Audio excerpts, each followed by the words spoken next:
പതിവില്ലാതെ ഇന്ന് നല്ലൊരു പൊന്നുവെയിൽ കണ്ടപ്പോൾ പുറത്ത് കുറച്ചധികം തന്നെ പണികളുണ്ടായിരുന്നു കേട്ടോ. കുറച്ച് മല്ലിയും മുളകൊക്കെ ഉണക്കാനുണ്ടായിരുന്നു. വേഗം തന്നെ പരത്തി എടുത്തിട്ട് പുറത്ത് കൊണ്ടുപോയി വെച്ചിട്ടുണ്ടായിരുന്നു. അപ്പോഴത്തേക്കും ദാ അമ്മ ഇവിടെ മീൻ നന്നാക്കുന്നുണ്ട് കേട്ടോ. ഇന്ന് കുറച്ച് ദിവസങ്ങൾക്ക് ശേഷമാണ് നല്ല അടിപൊളി കൊഴുവ കിട്ടിയിട്ടുണ്ടായിരുന്നത്. അപ്പോൾ ഞാനിവിടെ ചട്ടിയൊക്കെ കഴുകി കൊഴുവയിലേക്ക് വേണ്ടിയിട്ടുള്ള എല്ലാ ഐറ്റംസും ഇവിടെ തയ്യാറാക്കി വെച്ചിട്ടുണ്ട്. വറുത്ത മീനിൽ അത് ചോറിറങ്ങാത്തവർക്ക് വേണ്ടിയിട്ട് കുറച്ച് മീൻ ഇവിടെ വറക്കാൻ വേണ്ടി മാറ്റി വെച്ചിട്ടുണ്ട്. ബാക്കിയുള്ളത് മുളകിടാന്ന് കരുതിയിട്ട് മസാലപ്പൊടികളെല്ലാം ചേർത്ത് കൊടുത്ത് ആവശ്യത്തിനുള്ള വെള്ളവും കുടപ്പുളിയൊക്കെ ചേർത്തിട്ട് നമുക്ക് ഇവിടെ വിറകടുപ്പിലോട്ട് മാറ്റി കൊടുക്കുന്നുണ്ട് കേട്ടോ. എപ്പോഴും തേങ്ങാപ്പാൽ ഒഴിച്ച് വെക്കുന്ന മുളകിടുന്നതാണ് കൊഴുവയ്ക്ക് കൂടുതൽ ടേസ്റ്റ്. അതുകൊണ്ടാണ് അങ്ങനെ ചെയ്യുന്നത്.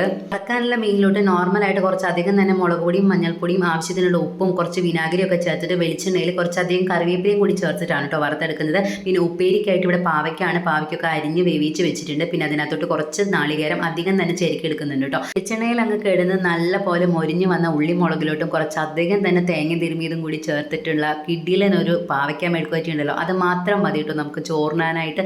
വേറെ കറികളൊന്നും വേണമെന്നില്ല. എനിക്ക് ഭയങ്കര ഇഷ്ടമാണ് കേട്ടോ. അപ്പോഴത്തേക്കും നമ്മുടെ കൊഴുവയൊക്കെ നല്ല പാകത്തിന് മൊരിഞ്ഞ് വന്നിട്ടുണ്ട്. നല്ല മൊരിഞ്ഞെടുത്ത് നല്ല കറുമുറാന്നിരിക്കണ കൊഴുവ അങ്ങോട്ട് പാത്രത്തിലോട്ട് മാറ്റി കൊടുത്തിട്ടുണ്ട്.